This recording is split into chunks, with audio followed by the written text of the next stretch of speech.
many. That's not true. Does it ever get old? Does this game prep, does the anticipation for this game ever get old? No, of course not.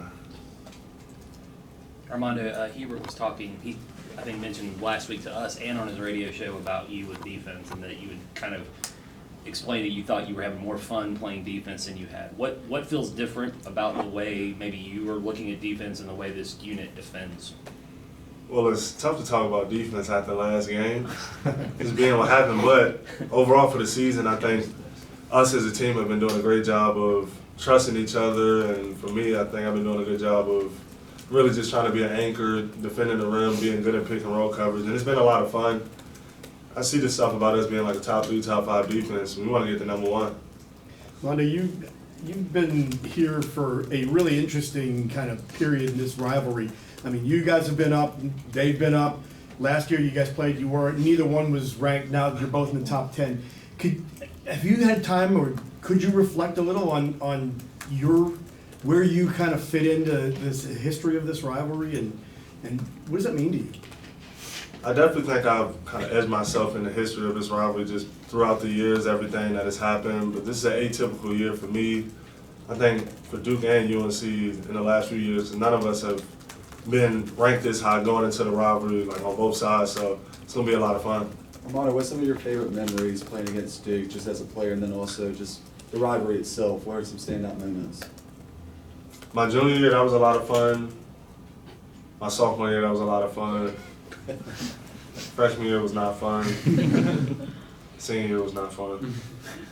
What do you remember about, like, your first time going into this particular stage? And I ask that because your point guard has never experienced this before. Elliot is new to it. So how do you help him with that? But what do you remember about the emotions and maybe the pressure and what that was like? Did we play at Duke my freshman year first time, or here? It was here. Oh, that was terrible. First time. I can remember being on the bench. It was like 2-3 minutes left, and me being immature, me and CK, like, man, it's gonna be a fun time. Like, we ready to beat them. I remember him saying that. We're gonna storm Franklin. And they came back and won. That was terrible. That was an awful experience. Then we went over there, and I can remember Cassius Stanley getting that breakaway dunk, and just how crazy it was. Like, the crowd erupted, and that was terrible too.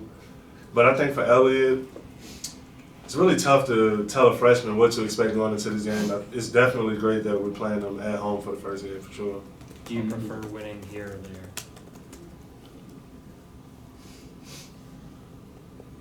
I would say here because it gives us more time to have fun out there.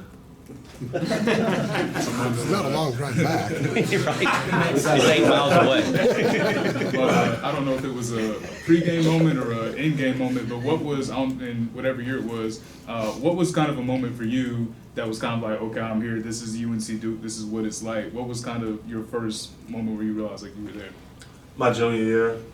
My sophomore year was COVID. It was tough to do a lot of things, and we couldn't really experience it. But when in my junior year, it was a lot of fun. We got to storm Franklin and be outside and really experience all the other stuff that comes with it. You and RJ and Jeremy Roach are all Virginia guys, and you've all been here a long time. Do you guys have any kind of relationship away from the court? And how does that dynamic work? And I guess what kind of respect do you have for each other because of the fact that you've been linked so closely? I've been on the same team with Jeremy since he was in the 6th grade, I was in the 7th grade. We played AAU all the way up, and Jeremy's a great player, and I love playing against him. And he always has a great game against us, so I need him to play bad. But me, RJ, and Jeremy, we all got the same manager, so we do a lot of things together. We talk a lot all the time, but we haven't really talked this month. Well, the month just started, but since January. We haven't talked this year. But I haven't heard from Jeremy this year. We all know what's at stake coming up, and we definitely want to take it to him. Hubert was talking last week about a lot of the things you're doing at a very high level that is away from the stat sheet, doesn't really show up there. What are some of those things that you have made a concerted effort to do at that level that also might enhance your prospects to make it at the next level?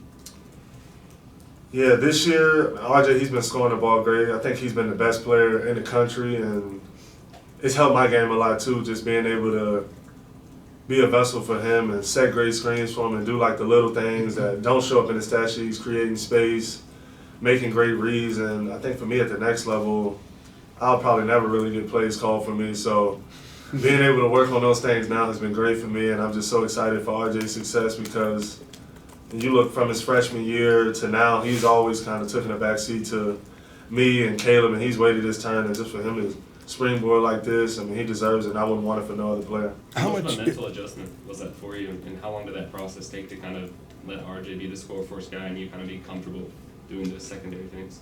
I knew going into this year that's what would really happen, just because RJ he was the only guard in our backcourt that was a scoring guard, and I think last year was tough with just him and Caleb. And you look at Caleb at Arizona, he's been doing an amazing job, and he's a top 2-3 guard in the country. So I knew a lot of sets and kind of how Coach Davis has been wanting to play for all these years.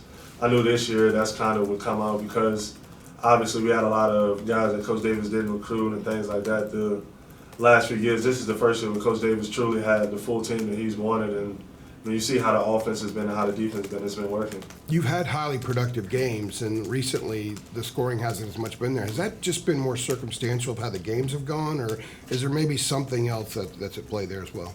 I think it has been a mix. I think I definitely can be more aggressive on the offensive end and finding other ways to score, but a lot of it has been circumstantial too, just how teams defend me and things. We really got a team this year where we just take whatever they give us and we keep it simple, and I think that's what's been helping us. Harrison talked about you telling the guys that Georgia Tech might be a trap game. What did you kind of sense about that moment, and then kind of what are you feeling, any premonitions going into this week as well?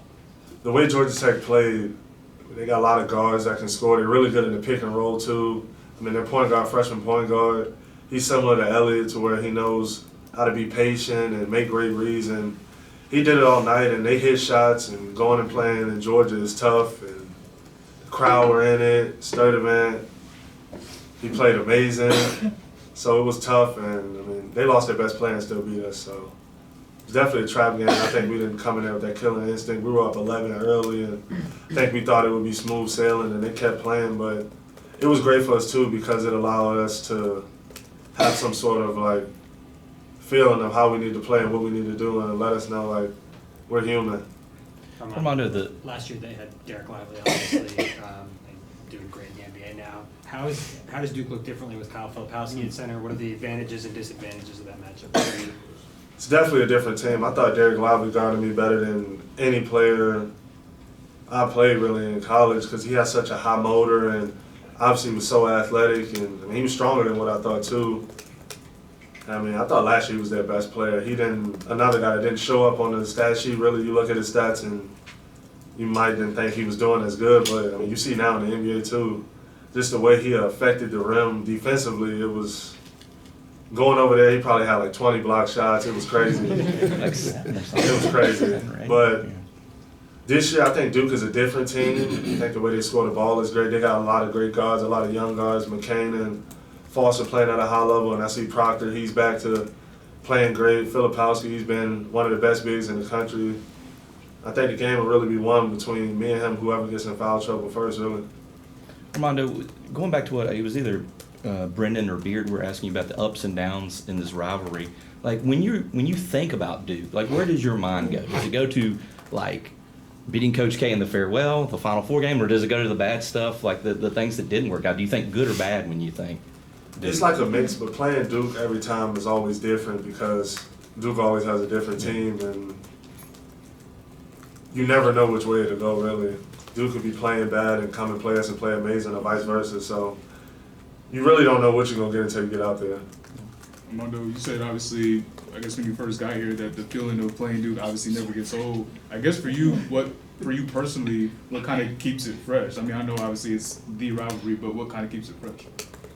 Just wanting to win. I know how much it means to the fans, to us, to the former players, and it gives you bragging rights until the next time you play them. So it's one of those things where you just want to win, and you grow up watching a rivalry, and every time you play in it, it just seems like it gets bigger and bigger, and more stuff is at stake. So growing up watching it, what are some of the key plays that kind of stood out to you? Some of the moments that stood out? The Austin Rivers shot was pretty crazy. remember Tatum dunking on Kennedy Meeks. Kennedy Meeks. That was pretty crazy. Coming to UNC, watching us beat them I think it was my senior year of high school when Garrison got the big dunk, and that was electric, and that was one of the best moments I've had at the Ding Dome. So it's been so many great moments, and I think that's what makes the rivalry so great. You should have seen Steve's face when you. Making her sick over here. You should have seen Steve's face when you mentioned. Give you a that. list of our players. Armando, what's it like for you knowing this is actually it for you in this game at the Smith Center? That's a good question. Gotta win it. Gotta go out on top. Want to be able to beat Duke 2, maybe 3 times this year. So that's really all it is to it. Does it seem like there's more talk during the game when you're playing Duke than any other team? And tell me about the talk that happens every time you guys play. Definitely, it's gonna be a lot of trash talk, and we all fired up and adrenaline pumping. And we all just want to win at the end of the day. So both teams be willing to do whatever it takes. Mondo, I want to go back to Harrison and how you talked about how you kind of sacrificed your game and it's like helped other teammates or whatever in their games thrive. Going back to Harrison, his numbers are crazy, especially on the rebounding edge. You talked about how you texted him, telling him to stop stealing his rebounds and stuff like that. How does it feel for you to like see him thriving in that department, but at the same time sacrificing your game and the possible negative impact it'll have on you for your future of basketball beyond North Carolina? Yeah, I don't think it'll have that much of an effect on my future just being because people that really watch the game, they see what happens, and I think what Harry's been doing has been great for the team because we've out-rebounded the team, I think, did we out-rebound them last game? 11 straight games in a row, and that's really made a huge difference for us, and it's just been great. Mondo, you said that you never really know what you're going to get in this rivalry. Is that a good thing? Does that help y'all? I don't necessarily know. I would like to go into the game knowing what to expect, but it definitely makes it a lot of fun. And like I said, it makes this rivalry what it is. What have you seen from just this group overall coming out of the game in Atlanta? And I mean, obviously that wasn't a great night when you guys were leaving the place. And just what do you feel like has been the reaction? I guess you guys were off yesterday probably. And just, what are the vibes like after that? You hadn't gotten beaten in I think 45 days. Wow. Yeah. It was tough. We stayed in the locker room once we got back for about an hour and a half, 2 hours, just talking about the game and what we could have did better. But we know we gotta just flush it in the toilet and prepare for the game on Saturday because we're playing a totally different team. It's gonna be a different atmosphere. Was that on the plane ride back or after the game, something like that? Excuse me? Were there any differences on the plane ride back, maybe compared from obviously the road games that you had won? It was somewhat tough, because we definitely should have won that game, but we felt like we just left so much on the table and we wanted to keep the streak going, but we kind of just soaked it all in on Tuesday and now we just moved on. What was the conversation when you got back in the locker room? Really just talking about some of the things we could have did better, but also we was like, damn, they hit a lot of crazy shots and yeah, and we looked back at the last play and thought it was kind of tough. Okay. But we don't want to make excuses. We just want to just move forward. So what time did you guys leave the locker room? Got back around 12, probably left 1:45 too. You're still uploading video. I was still. Thank you. I was still uploading video. Thanks, Armando.